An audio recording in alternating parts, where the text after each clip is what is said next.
नमस्कार, स्वागत है आप सभी का विजय पथ एकेडमी के इस ऑनलाइन ई लर्निंग प्लेटफॉर्म पे। आज हम आपके सामने साइंस के कुछ वीडियो को लेकर के उपस्थित हुए हैं।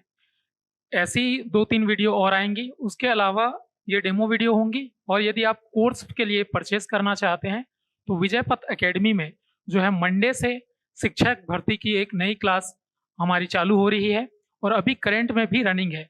न्यू बैच जो है वो शाम को लगेंगी, जो कि 5 से लेकर के 7 बजे तक होंगी। तो यदि आप ज्वाइन करना चाहते हैं, तो आप विजय पथ एकेडमी में आकर के अपना रजिस्ट्रेशन करा सकते हैं। तो चलिए शुरू करते हैं आज की क्लास।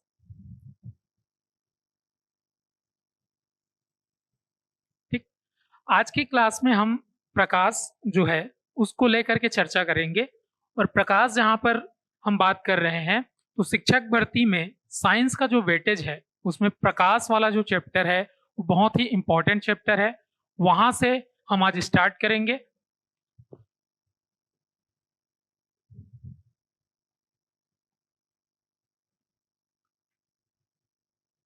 तो हमारा जो चैप्टर का नाम है, वो है प्रकाश। प्रकाश को पढ़ने से पहले हम कुछ चीज़ों के बारे में समझ लेते हैं कि प्रकाश में हमें क्या-क्या पढ़ना है। एक चीज़ तो हम पढ़ेंगे कि प्रकाश क्या है, इससे जुड़े हुए बहुत सारे जो गुण हैं, उनकी हम चर्चा करेंगे और गुण के बाद हम प्रकाश के जुड़े हुए कुछ तथ्यों को देखेंगे और इसके बाद और जो चीज़ें नहीं हैं, अन्य तथ्य के रूप में उनका हम अध्ययन करेंगे। तो इसी के क्रम में हम सबसे पहले देखते हैं कि प्रकाश क्या है।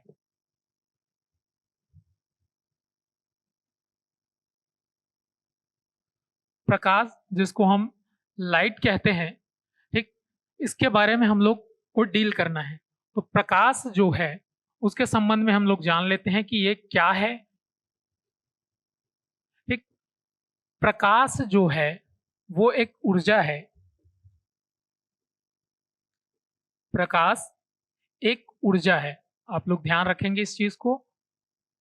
प्रकाश एक क्या है? ऊर्जा है। अब ऊर्जा है तो यह किसी न किसी रूप में क्या होगी? आगे बढ़ेगी या किसी न किसी रूप में यह हमारे सामने उपस्थित होंगी। तो ऐसा कहा जाता है कि प्रकाश जो है वो विद्युत चुंबकीय तरंगों के रूप में, विद्युत चुंबकीय तरंगों के रूप में संचरित होती है।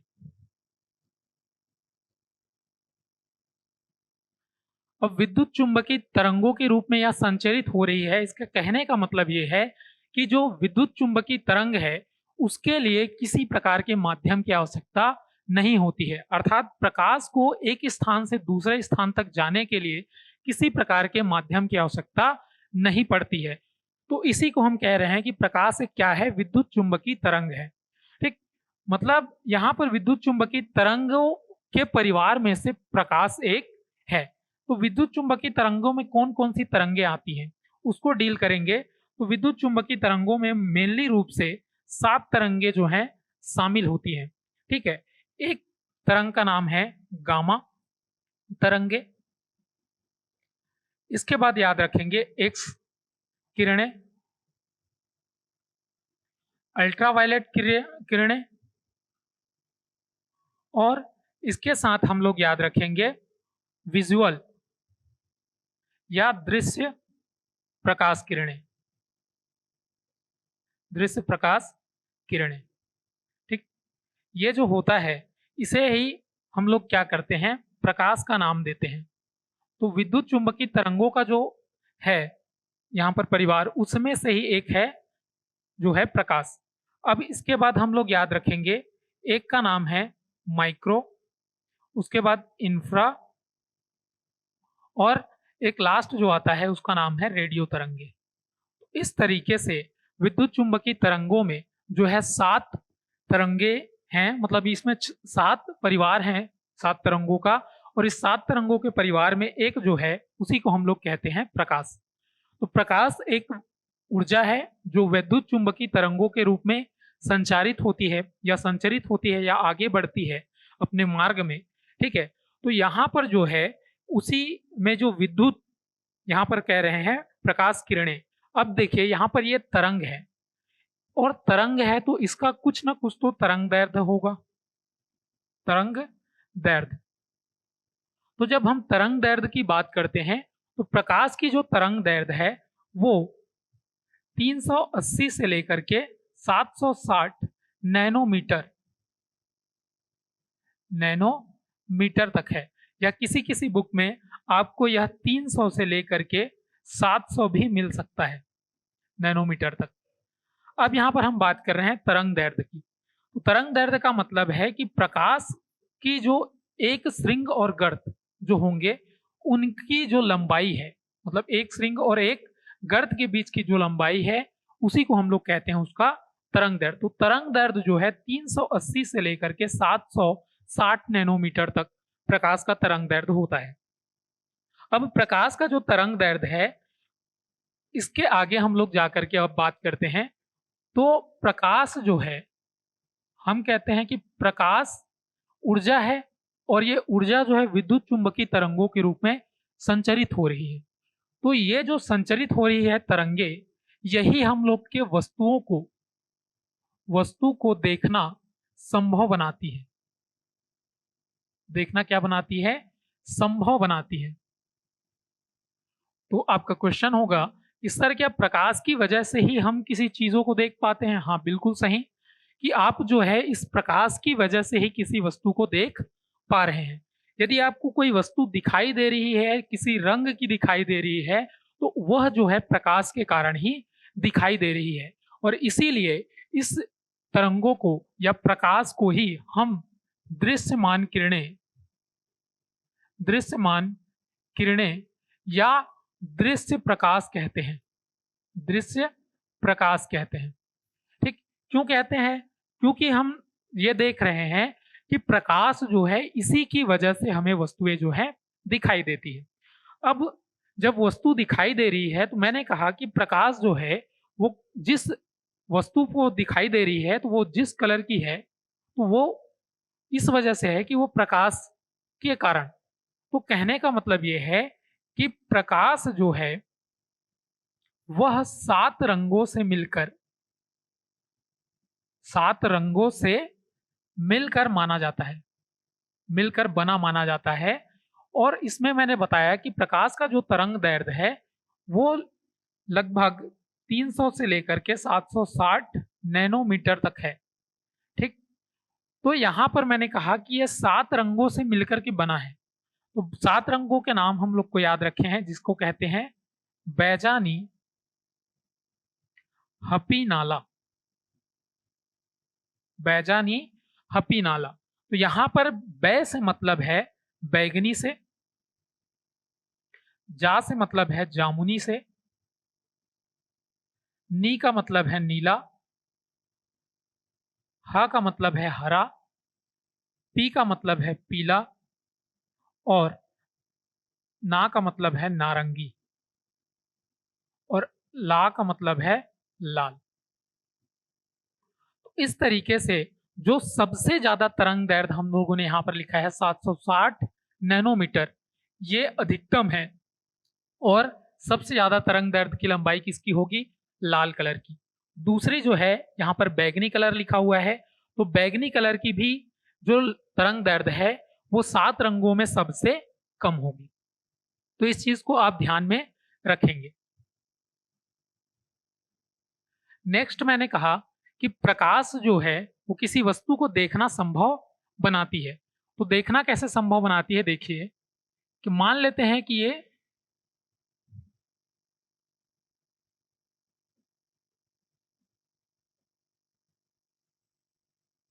ये सूर्य है। अब सूर्य से जो है एक प्रकाश आ रही है, ये प्रकाश की किरण, और प्रकाश की किरण आकर के किसी भी वस्तु पर, मान लेते हैं कि ये वस्तु है कोई, इस वस्तु पर पड़ रही है। और ये वस्तु जो है इस प्रकाश की किरणों में से क्या करता है? रिफ्लेक्ट करता है या रिफ्लेक्ट होता है। और ये जो प्रकाश की किरण है यही जो है हमारे आंखों में जाती है। ठीक, और जब ये आंखों में जाती है तो हमें जो है रंगों का आभास होता है। तो समझ लीजिए कि मैंने कहा कि प्रकाश की किरण जो है ये 7 रंगों से मिलकर बनी होती है। अब इस 7 रंगों में कौन सा? वही बैजानी हपी नाला वाला। ठीक। अब जैसे ही ये वस्तु से टकराई, इस वस्तु से टकराने के बाद क्या होता है कि ये वस्तु से टकराने के बाद यहाँ पर हमारी आंखों में गई। तो जब ये आंखों में जा रही है तो उस समय जो 7 रंग आए उसमें से किसी भी एक रंग को ये क्या करती है? रिफ्लेक्ट करती है। मान लीजिए कि ये जो हमारी आंखों में रोशनी जा रही है ये लाल कलर की है। क्या है? लाल कलर की है। तो ये वस्तु जो है हमको लाल रंग की दिखाई देगी। पहली कंडीशन। ठीक।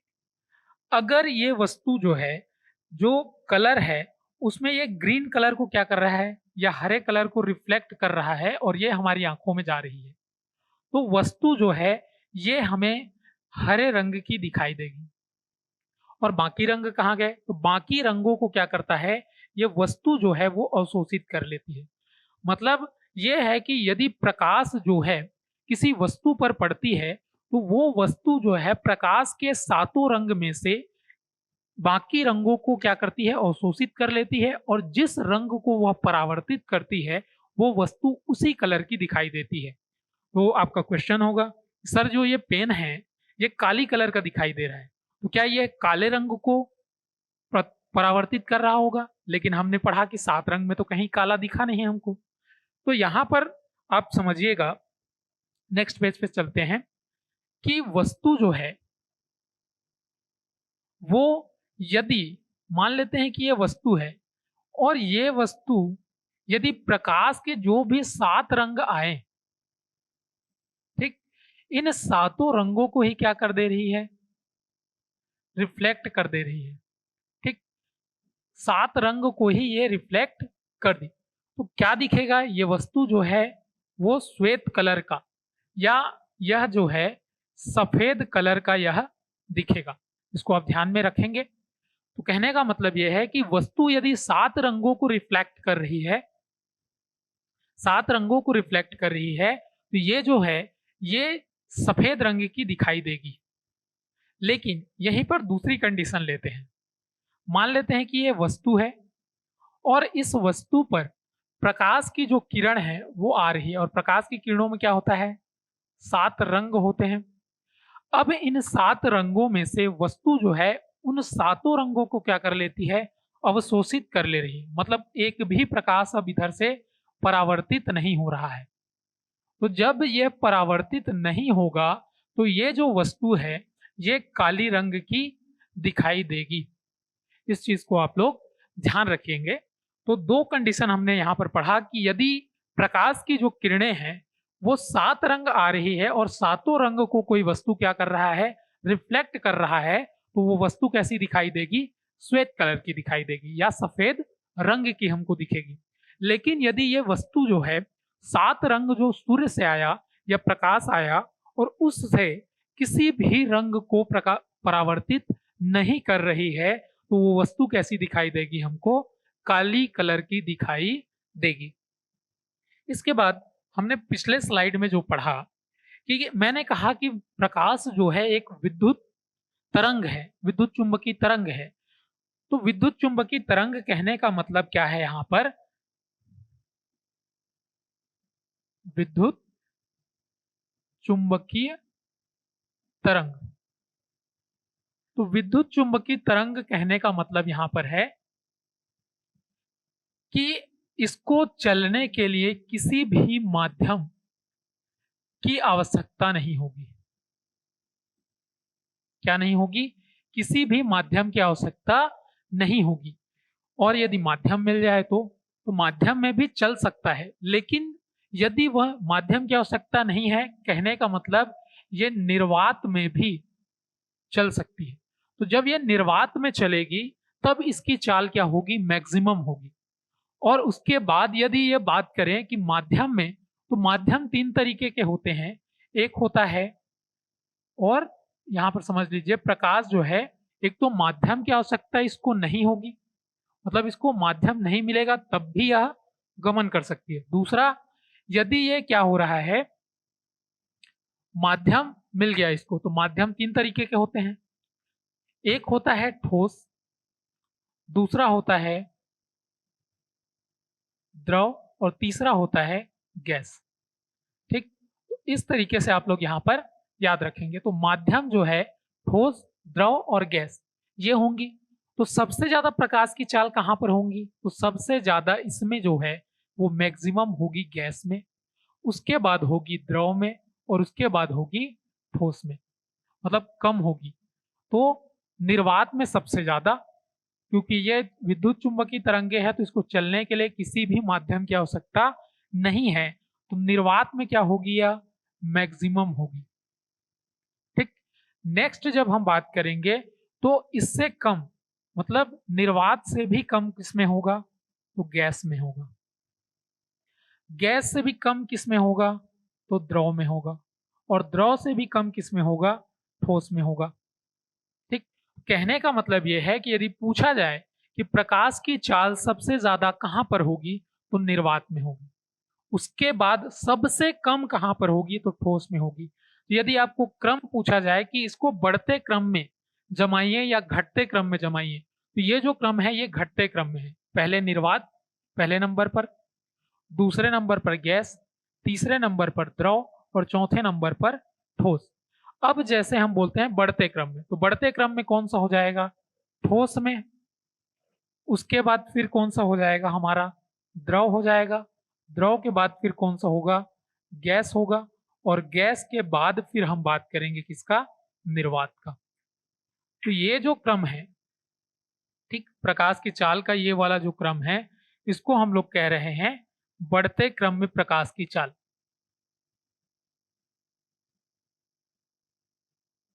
प्रकाश की चाल, और हम लोग इसको देखेंगे भी आगे। तो चलिए बढ़ते हैं नेक्स्ट। हमारा जो टॉपिक होगा वो है प्रकाश की चाल। प्रकाश की चाल। तो प्रकाश की चाल का मतलब क्या है, या प्रकाश का वेग कितना है, ये हम पूछते हैं जनरली। वेग या चाल।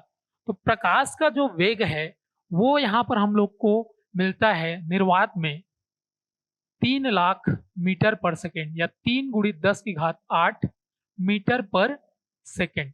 ये होता है यहाँ पर प्रकाश की चाल।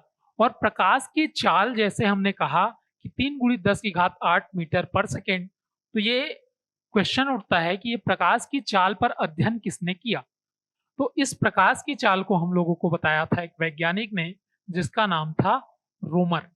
ठीक, तो इस रोमर नाम के वैज्ञानिक ने प्रकाश की चाल पर अध्ययन किया, और अध्ययन करने के बाद हमको बताया कि प्रकाश की चाल जो है निर्वात में 3,00,000 मीटर पर सेकेंड है। ठीक, अब यहाँ पर 3,00,000 मीटर पर सेकेंड की बात हम लोगों ने कर ली। अब इसके बाद हम देखते हैं कि जैसे मैंने कहा कि प्रकाश की चाल निर्वात में, ये निर्वात में है, ठीक, निर्वात में सबसे ज्यादा होगी। उसके बाद मैंने कहा कि प्रकाश की चाल द्रव में उसके बाद ज्यादा होगी। तो द्रव में हम देखते हैं जल में। तो जल में जो है प्रकाश की चाल 2.25 × 10⁸ मीटर पर सेकेंड होती है। ठीक, और इसके बाद यदि आप कांच वगैरह में जाएं तो वहां पर 2 हो जाती है। तो कहने का मतलब यह है, ये डेटा ये भी दिखाता है कि वास्तव में जो हम लोगों ने कॉन्सेप्ट पढ़ा कि निर्वात में सर्वाधिक चाल, फिर द्रव में, फिर ठोस में, मतलब कम होगी, उससे कम होती जाएगी। तो उसी तरीके से देखिए यहाँ पर 3,00,000 है, यहाँ पर 2,25,000, ये हो गया मीटर पर सेकेंड। तो हम लोग प्रकाश की चाल को देख चुके हैं। अब प्रकाश की चाल के बाद आती है चीजें कि हम लोग को प्रकाश की प्रकृति को समझना है। अब इसके बाद हम लोग बात करते हैं प्रकाश की प्रकृति के बारे में। ठीक, तो प्रकाश की प्रकृति जब हम लोग बात करते हैं प्रकाश की प्रकृति की, तो प्रकाश जो है दोहरी प्रकृति की मानी जाती है। प्रकाश क्या है? दोहरी प्रकृति की मानी जाती है।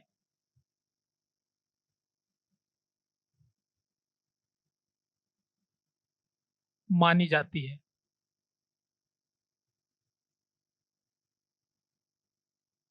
ठीक, तो यहां पर हम कह रहे हैं कि प्रकाश जो है वो दोहरी प्रकृति की है। पहली जो प्रकृति है इसकी, प्रकाश की तरंग प्रकृति। प्रकाश की कौन सी प्रकृति? तरंग प्रकृति।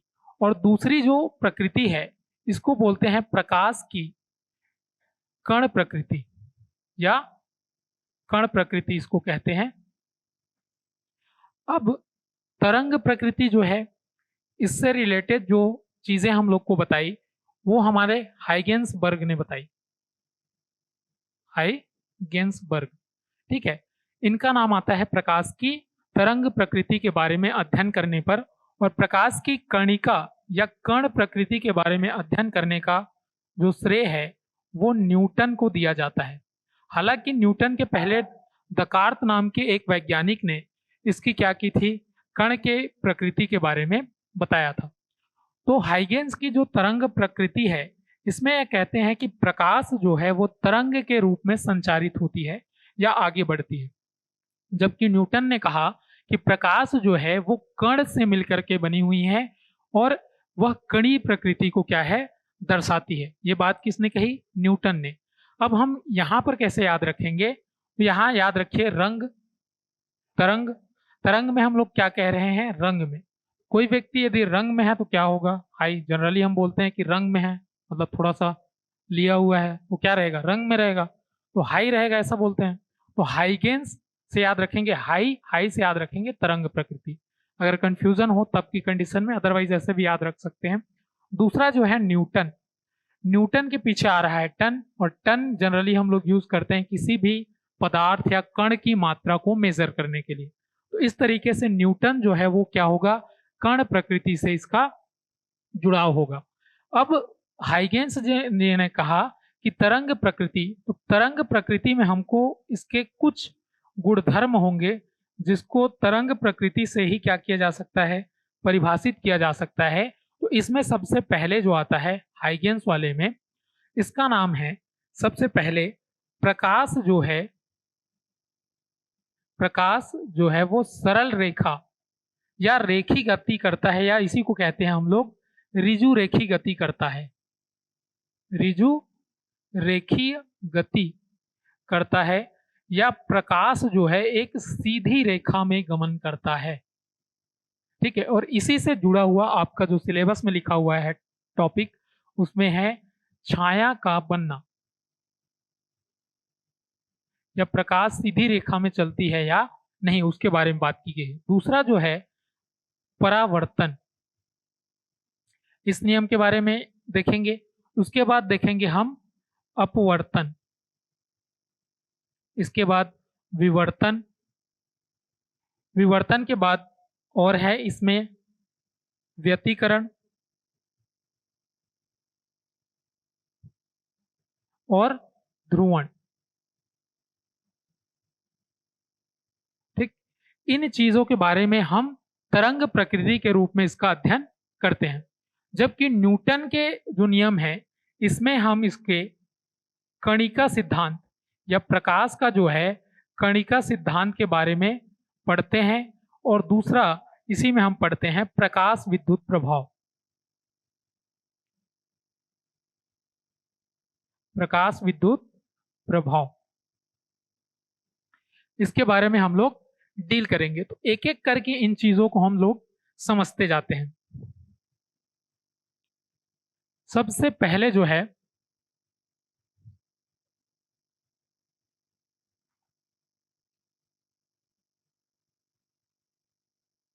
प्रकाश का सीधी रेखा में गमन करना, सीधी रेखा में गमन। ठीक, अब यहां पर याद रखेंगे कि प्रकाश जो है वो सदैव जो है सीधी रेखा में गमन करती है, रेखा में गमन करती है। प्रकाश जो है सीधी रेखा में गमन करेगी, तो इसका प्रमाण हमको कैसे मिलेगा? तो प्रमाण कहने का मतलब है, आप लोगों ने देखा होगा कि यदि आप घर में टॉर्च जलाते हैं, ठीक, और टॉर्च के बीच में यदि कोई अपारदर्शी वस्तु रख दी जाए, यह अपारदर्शी वस्तु है, और इस अपारदर्शी वस्तु को रखा जाए और पीछे एक दीवार है मान लीजिए, तो इसकी छाया जो है वो किस पर बनेगी? यहाँ पर बनेगी छाया। ठीक, तो हम कह रहे हैं कि प्रकाश का मार्ग जो है सीधा होता है, और प्रकाश मान लो टार्च जला करके हम लोगों ने क्या कर दिया, बीच में या तो हम खड़े हो गए या किसी वस्तु को वहां पर रख दिया, तो उसकी छाया जो है कहाँ पे बनेगी, उस दीवार पे, घर की दीवार पे मान लो। दूसरी चीज, जब आप चलते हैं, सूर्य की प्रकाश आप पर पड़ती है, तो आपकी छाया जो है आपके पीछे बनेगी, या दोपहर के समय आपके जस्ट नीचे बनती है। तो कहने का मतलब यह है कि यदि प्रकाश के मार्ग में, कहने का मतलब क्या है कि यदि प्रकाश के मार्ग में कोई अपारदर्शक वस्तु आ जाए, या जो पारदर्शी वस्तु नहीं है वो यदि उपस्थित है, तो उसकी वजह से पीछे क्या बनेगी, छाया बनेगी। ठीक, तो इससे यह ज्ञात होता है कि प्रकाश जो है क्या होती है, सीधी रेखा में गमन करती है। दूसरी चीज हम देखते हैं कि यदि आप एक सीधी पाइप लें, और इस सीधी पाइप से यदि यहाँ पर मोमबत्ती या टॉर्च जल रहा है, ठीक, ऐसे टॉर्च जल रहा है मान लीजिए, और टॉर्च को यदि हम यहाँ से देखते हैं पाइप से, तो हमको टॉर्च की रोशनी जो है सीधे टॉर्च जो है हमको दिखाई देगा। लेकिन यदि यहीं पर इस पाइप को क्या कर दें, हम थोड़ा सा टेढ़ा कर दें, तो अब इस जगह से हम लोग देखें तो हमको टॉर्च जो है दिखाई नहीं देगा। तो ये भी प्रयोग दिखाता है कि प्रकाश जो है सीधी रेखा में गमन करती है। अब हम लोगों ने यहाँ पर बात की कि एक वस्तु रखी है, और उस वस्तु का नाम हमने दिया क्या, अपारदर्शी वस्तु। अपारदर्शी वस्तु, ठीक, तो अपारदर्शी वस्तु कह रहे हैं, तो यहां पर हम लोग समझ लेते हैं कि प्रकाश के द्वारा वस्तुओं को कितने रूपों में बांटा जाता है। प्रकाश के आधार पर वस्तुओं का वर्गीकरण, प्रकाश के आधार पर क्या करेंगे, वस्तुओं का वर्गीकरण करेंगे।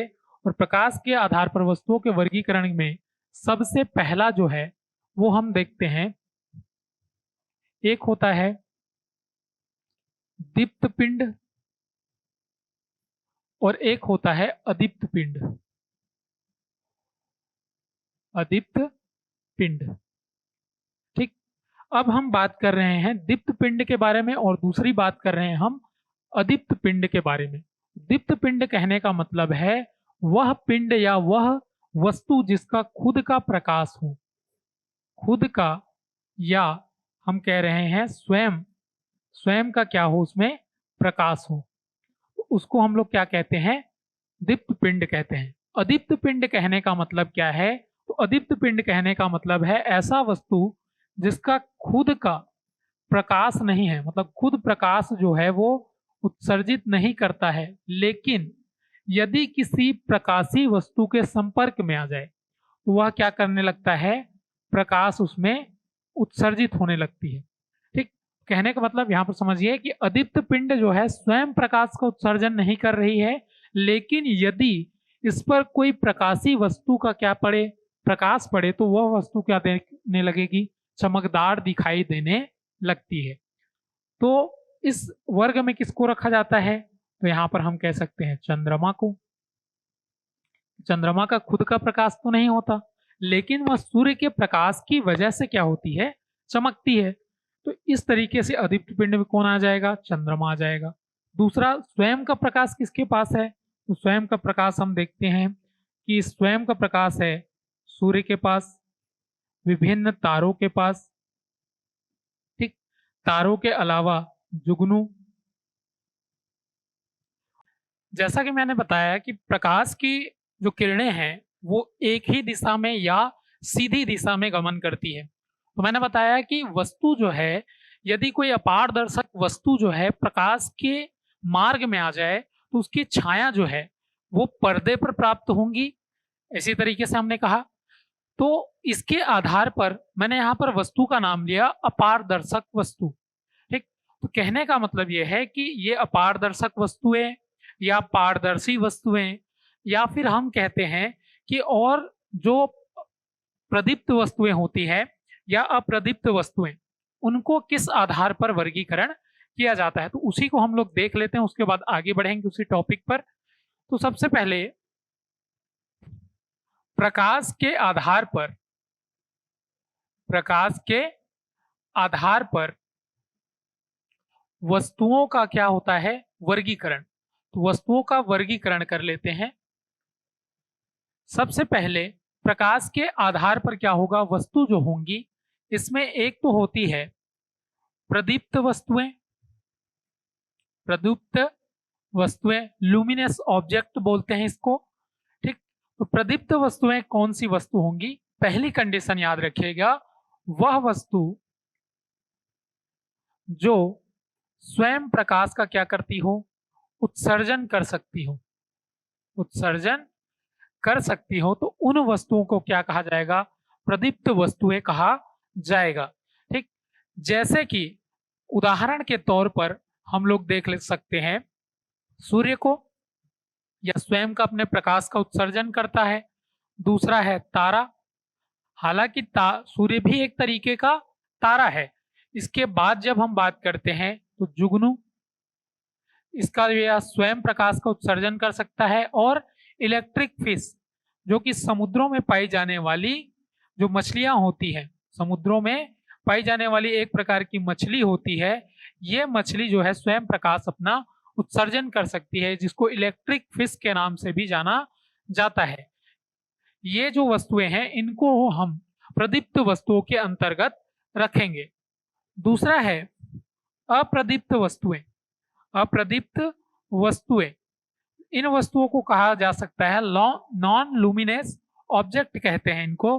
तो इन वस्तुओं में ऐसा वस्तु आता है जिसमें हम कहते हैं कि वह वस्तु जो स्वयं तो प्रकाश उत्सर्जित नहीं कर सकती, जो स्वयं प्रकाश का उत्सर्जन नहीं करती।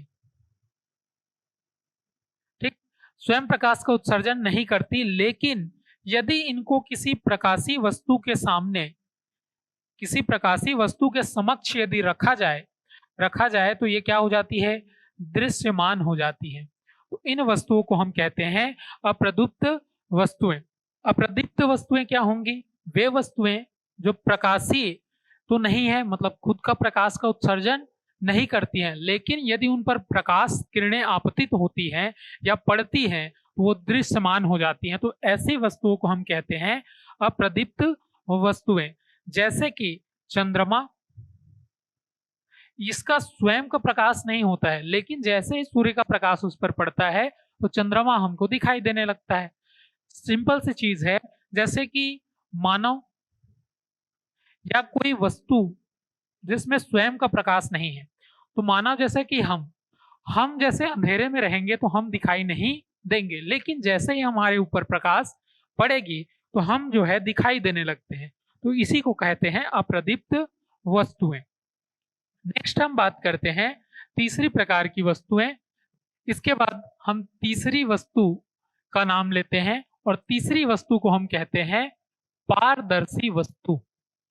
पारदर्शी वस्तु, ठीक है, इसको आप लोग ध्यान रखेंगे, पारदर्शी वस्तु को। तो पारदर्शी वस्तुएं क्या होंगी, पहले समझ लीजिए। पारदर्शी वस्तु कहने का मतलब है वे वस्तुएं जो अपने में से प्रकाश को होकर गुजर जाने देती हैं, तो उनको हम कहते हैं पारदर्शी वस्तुएं। जैसे कि कांच, कांच जो है अपने में से प्रकाश की किरणों को होकर के जाने देता है। हम कांच को देख सकते हैं, जैसे टॉर्च में कांच लगा हुआ होता है, यहां से प्रकाश की किरणें आई, ठीक, अब प्रकाश की किरणें जैसे आई तो कांच जो है प्रकाश की किरणों को रोकेगा नहीं, अपने में से होकर के क्या देगा, गुजर जाने देगा। तो इस तरीके की जो वस्तुएं होती हैं उनको हम कहते हैं पारदर्शी वस्तुएं। ठीक, चौथा जो है इसको हम बोलते हैं अपारदर्शी वस्तुएं। अपारदर्शी वस्तुएं, अपारदर्शी वस्तुएं क्या होती है, वे वस्तुएं जो प्रकाश की किरणों को अपने में से होकर के जाने नहीं देती बल्कि उनको रोक देती है। तो ऐसी वस्तुओं को हम कहते हैं क्या, अपारदर्शी वस्तुएं। जैसे कि पत्थर हो गया, लकड़ी हो गया, तो ये जो वस्तुएं हैं, जब इन पर प्रकाश की किरणें आएंगी, ये प्रकाश की किरणों को अपने में से जाने नहीं देंगी, मतलब इस साइड प्रकाश की किरण नहीं जाएगी। तो इस तरीके की जो वस्तुएं होंगी जो प्रकाश की किरणों को या प्रकाश को अपने में से गुजरने नहीं देती है, उनको बोलते हैं अपारदर्शी वस्तुएं। और एक वस्तु जिसको हम कहते हैं अर्ध पारदर्शक, अर्ध पारदर्शी वस्तु, या इसी को बोलते हैं पारभासी वस्तु। पारभासी वस्तु क्या होती है? ऐसी वस्तु जो कुछ प्रकाश की किरणों को तो जाने देती है, लेकिन कुछ को क्या कर लेती है, रोक लेती है। तो इन्हीं को हम कहते हैं अर्ध पारदर्शी वस्तु या पारिभाषी वस्तु। ठीक है, यहां पर अर्ध पारदर्शी में कौन सी वस्तु आएंगी? तो आप लोगों ने देखा होगा कि हम घरों में खिड़कियों में जो कांच लगवाते हैं, वो हल्की सी ऐसी दिखाई देती है कि उस साइड कोई वस्तु तो है, कोई व्यक्ति तो है, लेकिन हम उसको क्लियरली नहीं देख पाते हैं। तो उस तरीके की यह वस्तु होती है। दूसरा, तेल लगा हुआ कागज जो होता है, तेल लगा कागज जो होता है, उसको आप लोगों ने देखा होगा कि जब हम तेल लगे कागज से देखते हैं तो ऐसा लगता है कि उस साइड कुछ तो है, लेकिन ये देख नहीं पाते हैं कि क्लियरली क्या चीज है। तो उसको हम बोलते हैं अर्ध पारदर्शी वस्तु या पारभासी वस्तु, इसको बोला जाता है। तो हमने बात की थी पिछले इस ओर कि अपारदर्शी वस्तु, मैंने कहा था कि अपारदर्शी वस्तु यदि प्रकाश के मार्ग में आ जाए तो इस अपारदर्शी वस्तु की वजह से वस्तु की क्या बनती है, छाया बनती है उस अपारदर्शक वस्तु को। तो कहने का मतलब यह है कि प्रकाश जो है सीधी रेखा में गमन करता है, और यदि उसके मार्ग में अपारदर्शक वस्तु आ जाए तो अपारदर्शक वस्तु की वजह से क्या बनती है, छाया बनती है। ऐसा यहां तक हम लोगों ने डील कर लिया। अब इसके बाद हम देखते हैं, इससे सिद्ध होता है कि प्रकाश जो है क्या बनता है, प्रकाश की वजह से या प्रकाश जो है सीधी रेखा में गमन करता है। अब यहां पर हम लोग देख लेते हैं, प्रकाश की वजह से छाया का बनना, छाया का बनना। ठीक, ये आपके सिलेबस में लिखा हुआ है, प्रकाश की वजह से छाया का बनना। अब छाया जो है बनेगी कैसे? तो मैंने कहा कि मान लो ये प्रकाश स्रोत है, प्रकाश स्रोत है। अब इस प्रकाश स्रोत से प्रकाश निकल रही है, प्रकाश के इस स्रोत से जब प्रकाश निकली और किसी वस्तु पर टकराई, मान लेते हैं ये वस्तु है, और वस्तु कैसी है, अपारदर्शक वस्तु है, अपारदर्शक या अपारदर्शी वस्तुएं है। तो अपारदर्शी वस्तु होगा वो प्रकाश को जाने नहीं देगा।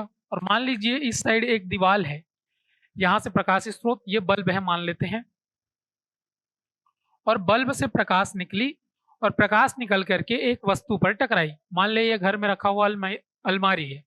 तो इसके पीछे मान लो दीवार है, तो दीवार के पीछे क्या बनेगी, वस्तु की क्या बनेगी, छाया बनेगी। तो इस प्रक्रिया में हम लोग देख रहे हैं कि छाया बनने के लिए मूलभूत रूप से आवश्यक क्या है, अपारदर्शी वस्तु की और एक प्रकाश स्रोत की। तो यदि ये किसी प्रकाश स्रोत से प्रकाश निकलता है और अपारदर्शी वस्तु पर टकराता है, तब जाकर के उसकी छाया बनेगी। यदि हम यहीं पर पारदर्शी वस्तु दे दें, तब क्या होगा, इसका छाया बनेगा क्या, नहीं बनेगा।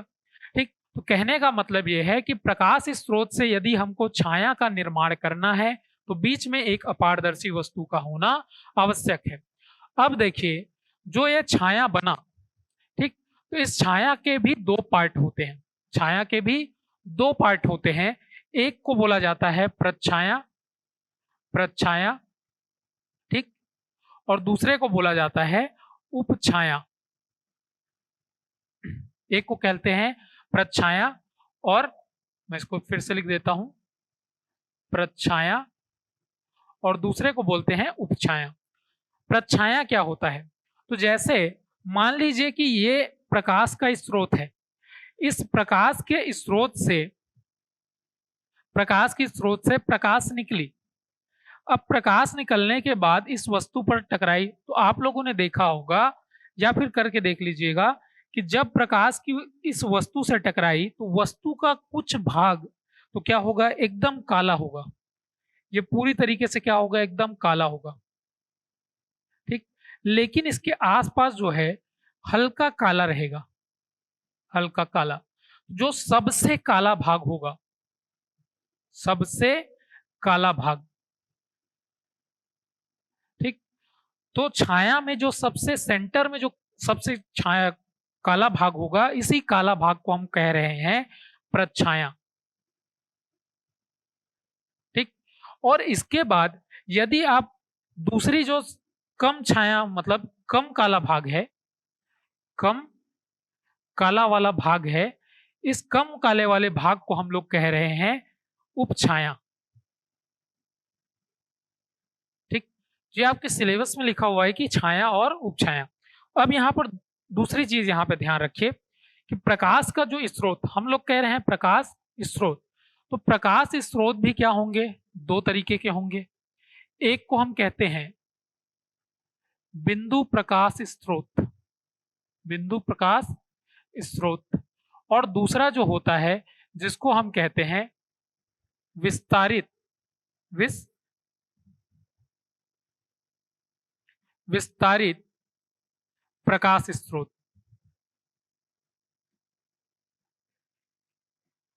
ठीक। बिंदु प्रकाश स्रोत क्या होता है इसको समझते हैं।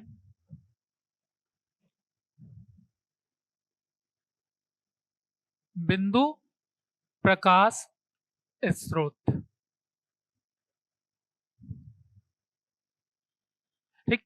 बिंदु प्रकाश स्रोत का मतलब क्या होगा, यहां पर ये देख लेते हैं। तो ऐसा प्रकाश स्रोत, ऐसा प्रकाश स्रोत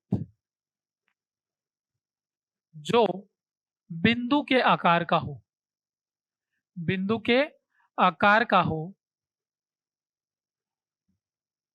उसको हम लोग क्या कहते हैं, उसको हम लोग कहते हैं बिंदु प्रकाश स्रोत। और इस बिंदु प्रकाश स्रोत से, मान लीजिए बिंदु प्रकाश स्रोत है, तो इससे जो प्रकाश निकलेगा वो चारों दिशाओं में निकलेगा, ठीक। हालांकि जो बिंदु प्रकाश स्रोत है यह जो है एक सैद्धांतिक रूप में इसको मान सकते हैं, वास्तव में कोई भी जो स्रोत है वो बिंदु प्रकाश स्रोत के रूप में नहीं देखा जा सकता। ऐसा मैं क्यों कह रहा हूं, इसलिए कह रहा हूं क्योंकि कोई भी प्रकाश स्रोत जो होगा वो बिंदु के आकार का या छोटा सा तो होगा नहीं, क्योंकि हम जैसे सूर्य को देखते हैं तो सूर्य हमारे से क्या है, दूर है, हमसे क्या है, ये दूर है, और दूर होने की वजह से हमको ऐसा लगता है कि वह बिंदु के आकार का है, छोटा आकार का है, तो हम उसको मान सकते हैं कि बिंदु आकार का वह प्रकाश स्रोत है। लेकिन वास्तव में सूर्य क्या है, बहुत बड़ा तारा है, तो इसलिए हम कह सकते हैं कि बिंदु प्रकाश स्रोत एक कल्पना मात्र है, ऐसा कोई चीज नहीं होता है। लेकिन याद रखेंगे यहाँ पर बिंदु प्रकाश स्रोत के लिए एक ये होता है कि जो प्रकाश की तीव्रता है, यहां पर याद रखिएगा जो यहां पर बिंदु प्रकाश की तीव्रता है, ठीक। यह तीव्रता जो है उसके बिंदु प्रकाश का जो बीच दूरी है उसके वर्ग के व्युत्क्रमानुपाती होगी। कहना क्या चाह रहे हैं हम, उसको समझिएगा कि यदि जो बिंदु प्रकाश है, ये प्रकाश स्रोत है, इस प्रकाश स्रोत के पास जैसे आप बल्ब देखे होंगे, तो बल्ब जब जलता है तो बल्ब के आसपास एकदम प्रकाश क्या होता है, ज्यादा नजर आता है। लेकिन उसी बल्ब से थोड़ी दूर जाकर के हम देखेंगे तो हम देखते हैं कि प्रकाश जो है कम नजर आ रहा है। मतलब उस बिंदु प्रकाश स्रोत से जितनी दूरी पर हम जाते जाएंगे तो प्रकाश जो है उसकी मात्रा धीरे धीरे कम होती जाएगी, उसी को हम लोग कह रहे हैं प्रकाश की तीव्रता, ठीक। और ये प्रकाश की तीव्रता क्या होगी, जैसे जैसे हम स्रोत से दूर जाते जाएंगे प्रकाश की तीव्रता क्या होती जाएगी, कम होती जाएगी। और ये मात्रा किस पर निर्भर करेगी, तो दूरी जितनी ज्यादा अधिक होगी प्रकाश की तीव्रता उतनी ही कम होगी।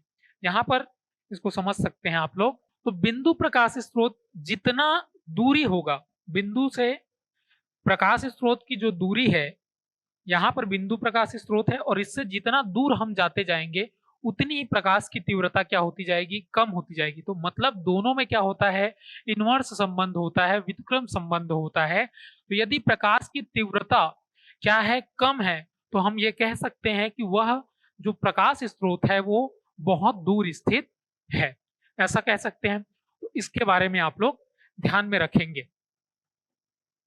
दूसरी चीज यहां पर होता है विस्तारित प्रकाश स्रोत। विस्तारित प्रकाश स्रोत। अब विस्तारित प्रकाश स्रोत जैसे हम कह रहे हैं, तो प्रकाश का स्रोत कैसा है, वाइड है।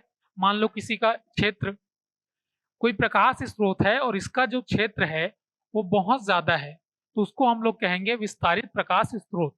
सामान्यतः जो चीजें होती हैं वो जनरली विस्तारित प्रकाश स्रोत के रूप में ही दिखाई देती हैं। जैसे सूर्य है, जैसे आप बल्ब को देख लीजिए, तो इसका कोई ना कोई क्षेत्रफल होगा और ये क्षेत्रफल जो है बेलनाकार भी हो सकता है, समतल आकृति का भी हो सकता है, फ्लैट भी हो सकता है।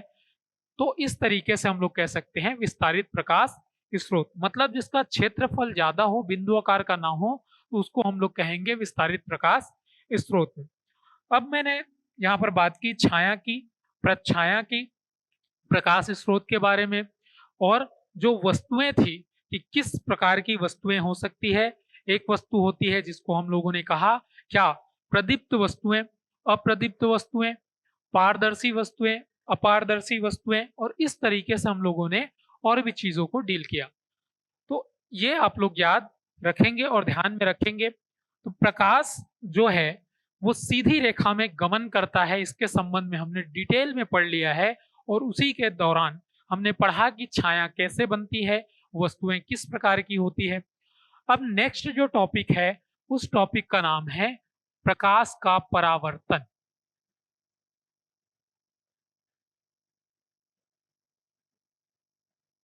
प्रकाश का परावर्तन इसको कह सकते हैं। तो प्रकाश का परावर्तन क्या होता है, इस प्रकाश के परावर्तन को समझने से पहले मैं कुछ चीजें और बता देना चाहूंगा आप लोगों को। जैसे दर्पण होता है, ठीक। तो दर्पण में क्या होता है कि दर्पण क्या होती है ये समझ लीजिए। एक वस्तु, वह वस्तु जिसका एक तल क्या हो, परावर्तक हो, परावर्तक पृष्ठ की भांति काम करे, भांति कार्य करे, और जो दूसरा पृष्ठ हो उस पर क्या की गई हो, कलई की गई हो, कलई की गई हो।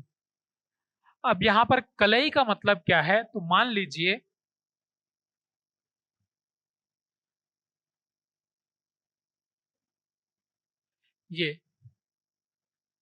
ये मान लो कोई वस्तु है, और इस वस्तु के एक और मान लेते हैं हम लोग किसी पेंट को लगा दें। बताऊंगा मैं कि कौन सा पेंट ये होता है। ये पेंट लगा दिया हमने, और दूसरी ओर इस वस्तु के दूसरी ओर, ये पारदर्शी वस्तु है, पारदर्शी वस्तु के दूसरी ओर हम लोगों ने एक पेंट ऐसे लगा दिया ताकि प्रकाश को या रोक ले और इधर ना जाने दे। तो यहां पर अब देखिए, ये जो येलो कलर में आपको दिख रहा है ये वस्तु है, और वस्तु कैसी है, पारदर्शी वस्तु है। इस पारदर्शी वस्तु के एक ओर ये जो व्हाइट कलर की आपको लाइन दिख रही होगी, ये व्हाइट कलर की जो लाइन है इसमें जो है यूज किया जाता है आप लोग के चांदी का या पारे का। दर्पण बनाने के लिए किस वस्तु का लेपन किया जाता है यदि पूछा जाए तो वहां पर क्या आएगा, चांदी या पारे का। और दूसरी ओर जो ये रेड कलर की लाइन आपको दिख रही है ये जो है अपारदर्शी वस्तु की एक परत होती है, ताकि प्रकाश की वस्तु जो है वो प्रकाश जो है दूसरी तरफ ना जा पाए।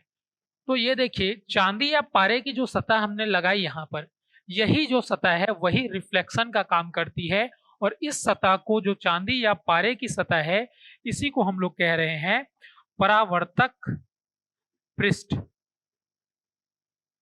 यही क्या है? परावर्तक पृष्ठ है। और अपारदर्शी वस्तुएं जो है, इनको हम लोग कह रहे हैं पीछे का जो पृष्ठ है, जिस पर हम वो बोल रहे हैं कलई का कार्य किया जाएगा। तो कलई करने का मतलब है ऐसी वस्तुएं से पेंट करना ताकि जो वस्तु है, सॉरी, कलई का वर्क कहना है कि ऐसी चमकीली वस्तु का क्या करना, पेंट करना, जिसकी वजह से प्रकाश जो है परावर्तित हो सके। तो उस वस्तु को कलई कहा जा रहा है। और कलई के रूप में किसका उपयोग किया जाता है? तो चांदी या पारे का इसमें क्या किया जाता है? उपयोग किया जाता है। और ऊपर पीछे साइड जो क्या करते हैं, हम पीछे की ओर जो यहाँ पर वस्तु, अपारदर्शी वस्तु का लेपन करते हैं, वो प्रकाश को रोकने के लिए होता है, ताकि ठीक इस तरीके से हम दर्पण को समझ पाएंगे, जिसमें हम कह रहे हैं कि वस्तु, ऐसी वस्तु जिसका एक तल परावर्तक पृष्ठ की भांति कार्य करे और उस पर कलई की गई हो, और पीछे का जो भाग हो जिसको प्रकाश के अवरोधक के रूप में उपयोग किया जा रहा है, तो इसी को हम लोग कह रहे हैं प्रकाश का परावर्तन। इस तरीके से ये दर्पण हम लोग को याद रखना है। अब इस दर्पण में दो तरीके के दर्पण होते हैं।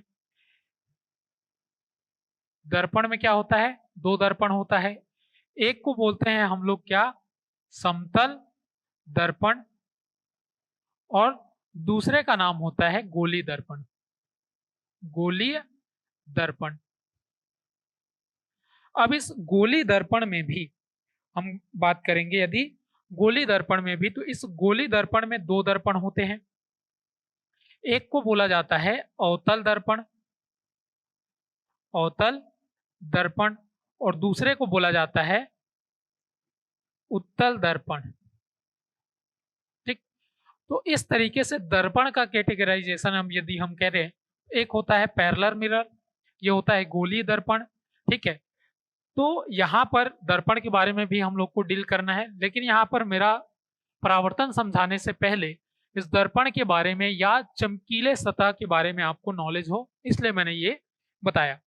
अब नेक्स्ट हम बढ़ते हैं और उसी में परावर्तन की बात हम करते हैं। तो परावर्तन में क्या होता है? तो परावर्तन का क्या कहते हैं कि जब प्रकाश की किरण, प्रकाश की किरण किसी सतह से टकराती है, किसी सतह से टकराती है और वापस उसी माध्यम में, यहां पर इस शब्द को याद रखेंगे, उसी माध्यम में वापस लौट जाती है। क्या होती है? वापस लौट जाती है। तो इस घटना को ही, इस घटना को ही प्रकाश का परावर्तन कहते हैं, परावर्तन कहते हैं। ठीक, अब मैं जो कह रहा हूं, ये परिभाषा जो लिखी हुई है, मैंने कहा कि जब प्रकाश की किरण किसी सतह से टकराती है और टकराने के बाद उसी माध्यम में, इस शब्द को गौर कीजिएगा, उसी माध्यम में वापस लौट जाती है, तो इस घटना को ही प्रकाश का परावर्तन कहते हैं। ठीक, अब प्रकाश का परावर्तन जब हम कह रहे हैं कि उसी माध्यम में लौट जाती है, तो माध्यम से मतलब क्या है? यहाँ पर माध्यम का मतलब वही है जो मैंने सबसे पहले आपको बताया कि प्रकाश एक विद्युत चुंबकीय तरंग है और यह निर्वात, वायु, ठोस और द्रव सभी प्रकार के माध्यमों में गति कर सकती है। तो माध्यम का मतलब उन्हीं माध्यमों से है कि प्रकाश की किरण क्या निर्वात में चल रही है, यदि निर्वात में चल रही है तो निर्वात में जाकर निर्वात में ही वापस आए, माध्यम चेंज ना हो, तब उसको क्या कहेंगे? परावर्तन कहेंगे। दूसरा, यदि जो प्रकाश की किरण है द्रव माध्यम में जा रही है, तो उस सतह से टकराकर किस माध्यम में वापस आए? द्रव में वापस आए। और इसी तरीके से यदि गैस में उसका हो रहा है, परावर्तन, तो वो उसी माध्यम में गैस में ही वापस आनी चाहिए, तब इसको क्या कहेंगे, परावर्तन कहेंगे। कहने का मतलब जब प्रकाश की किरण जिस माध्यम से जाती है उसी माध्यम से किसी सतह पर टकराती है और वापस आ जाती है, उसको ही हम कहते हैं क्या, परावर्तन। अब इसको परावर्तन के चित्र के रूप में समझ लेते हैं। यहाँ पर परावर्तन को हम चित्र के माध्यम से समझ लेते हैं।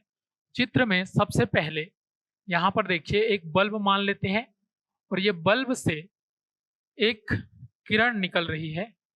अब ये किरण आकर के एक दर्पण पर, मान लीजिए ये समतल दर्पण है, इस समतल दर्पण पर टकराती है और टकराने के बाद यहाँ से वापस लौट जाती है।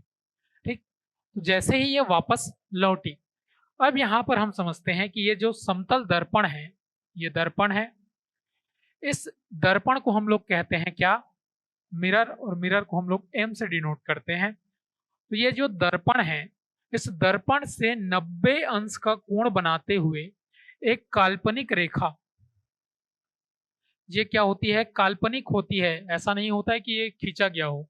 यहां पर मैं खींच रहा हूं, देखिएगा व्हाइट कलर से, ये जो है इसको हम लोग कहते हैं, ये काल्पनिक अक्ष होता है। इस काल्पनिक अक्ष को जो 90 एंगल का एंगल बना रहा है इस तल से, इसको हम लोग कहते हैं अभिलंब। अभिलंब, तो इसको हम लोग क्या कह रहे हैं, अभिलंब। इसको नॉर्मल बोलते हैं, इसलिए एन से डिनोट कर रहे हैं। यहां पर मैंने इसे एन से डिनोट किया है।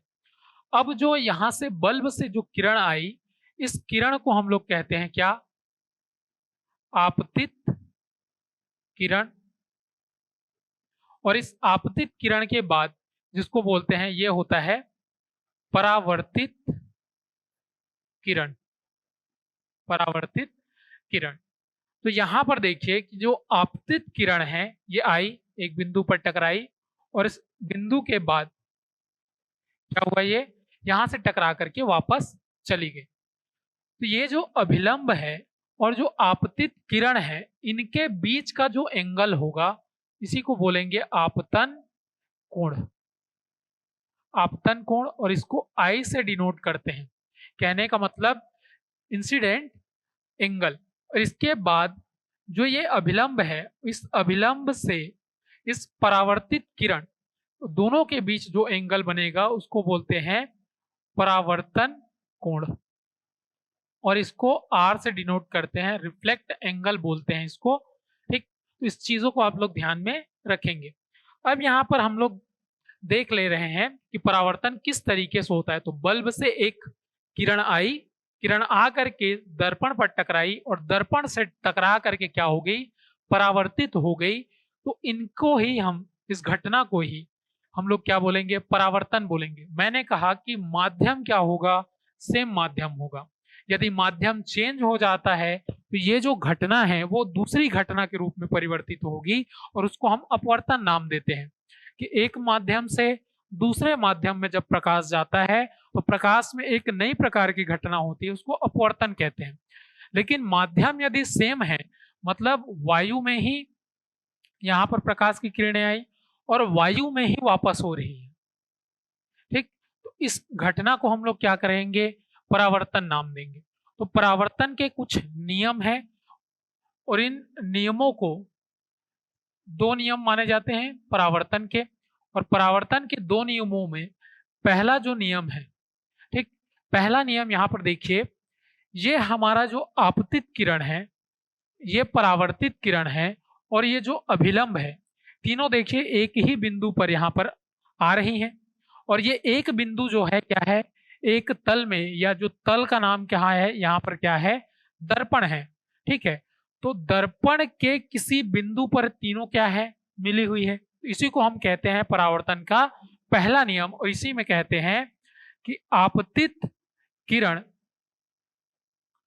परावर्तित किरण और अभिलंब तीनों एक ही तल पर, मतलब एक ही तल पर एक ही बिंदु में होते, स्थित होते हैं। दूसरे तरीके से इसको कहा जाता है कि आपतित किरण, परावर्तित किरण और ये जो बिंदु है, इस बिंदु को नाम दिया जाता है आपतन बिंदु।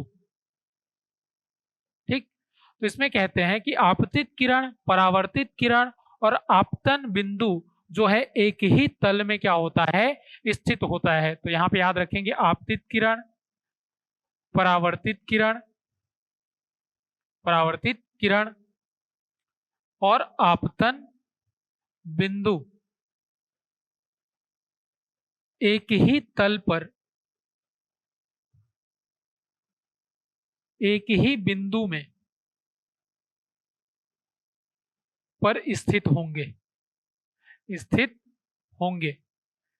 ठीक, देख रहे हैं हम लोग एक ही बिंदु पर क्या हो रहे हैं, यहाँ पर स्थित है ये आपतित किरण, ये परावर्तित किरण, ये अभिलंब और ये तल है। और इस तल में एक बिंदु यहाँ पर व्हाइट कलर का आपको दिख रहा होगा, इसी में ये क्या है, स्थित है।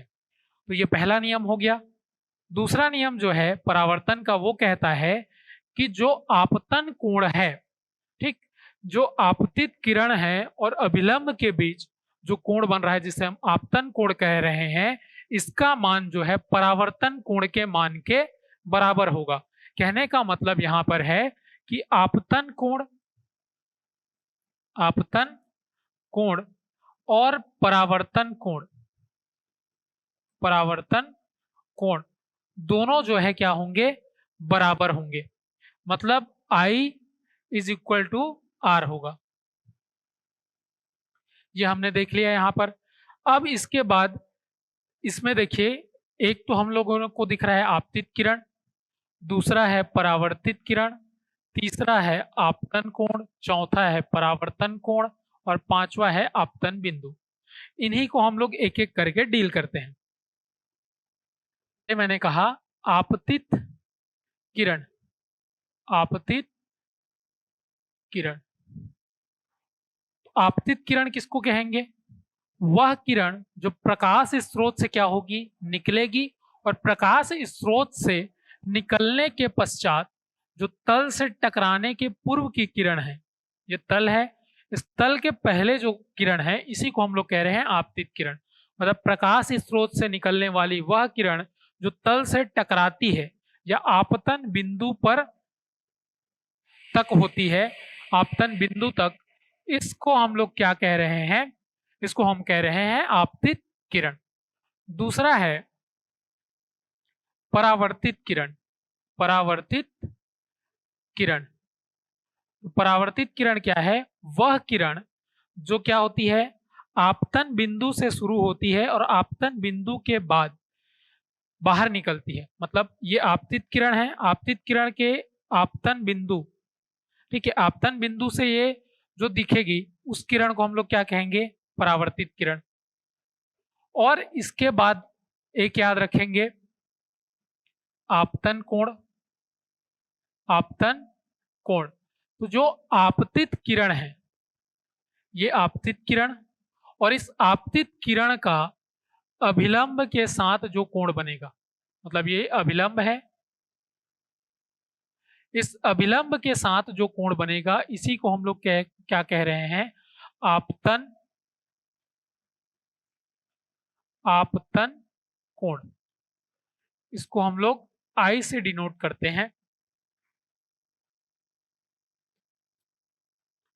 ठीक, अब इसके बाद नेक्स्ट जो है परावर्तित किरण से रिलेट करके याद रखिएगा परावर्तन कोण, परावर्तन कोण। तो परावर्तन कोण क्या होता है, तो यहां पर परावर्तन कोण क्या होगा कि ये सतह है, इस सतह से यह आपतन बिंदु,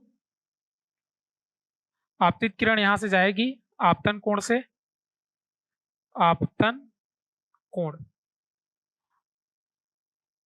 तो आपतन कोण क्या होगा, ये हमारा है, सॉरी, परावर्तन कोण होगा ये, परावर्तन कोण। तो यहां पर जो अभिलंब है और इस अभिलंब से जो परावर्तित किरण है, परावर्तित किरण, इनके बीच का जो कोण है इसी को हम लोग कह रहे हैं क्या, परावर्तन कोण। और इसको आई आर से डिनोट करते हैं, इसको आई से डिनोट करते हैं। अब इसके बाद नेक्स्ट जो है जिसमें हम बात कर रहे हैं अभिलंब की। अभिलंब क्या होगा, तो वह काल्पनिक अक्ष, मैंने कहा था ये कैसा अक्ष है, काल्पनिक अक्ष है। यदि कहीं पर परावर्तन हो रहा है तो जरूरी नहीं है कि वहां पर ये अक्ष क्या हो, ऐसा दिखाई दे आपको। तो काल्पनिक अक्ष है जो कि किस तल से, जिस तल से परावर्तन हो रहा है उस तल के कितने एंगल पर होगी, 90 अंश का कोण यहाँ पर ये बनाएगी। तो तल के लंबवत जो रेखा होगी, काल्पनिक रेखा, उसी को हम लोग क्या कह रहे हैं, अभिलंब कह रहे हैं। तो इस तरीके से हम लोगों ने देखा कि परावर्तन की घटना किस तरीके से होती है। तो इस तरीके से हमने आज का टॉपिक देखा, जिसमें हमने प्रकाश और प्रकाश से जुड़े हुए कुछ गुणों को, छाया से जुड़े हुए चीजों को और परावर्तन के नियमों तक हमने बात की। इसी तरीके से ये टॉपिक आगे भी आएंगे आपके लिए। और यहाँ पर आप देख लीजिए कि विजय पथ एकेडमी जो है, यहाँ पर जहाँ पर मैं पढ़ा रहा हूँ, तो ये जो है मंडे से जो है आपकी क्लास शिक्षक भर्ती की चालू हो रही है। और यदि आपको हमारा जो वीडियो है वो पसंद आ रहा है तो चैनल को विजय पथ एकेडमी का आप सब्सक्राइब कर लेंगे, अपने दोस्तों के साथ जरूर शेयर करेंगे। और जो शिक्षक भर्ती की कक्षाएं हैं वो आपको मंडे से मिलेंगी। ये जो है ये डेमो क्लासेस के रूप में यूट्यूब पे जाएगा, आप इसको देख सकते हैं और विजय पथ एकेडमी में आकर के आप अपना रजिस्ट्रेशन करा सकते हैं। तो मिलते हैं नेक्स्ट वीडियो के लिए, तब तक के लिए धन्यवाद। और इस चैनल को ज़्यादा से ज़्यादा लोगों तक शेयर कीजिए और सब्सक्राइब करना ना भूलिए। धन्यवाद।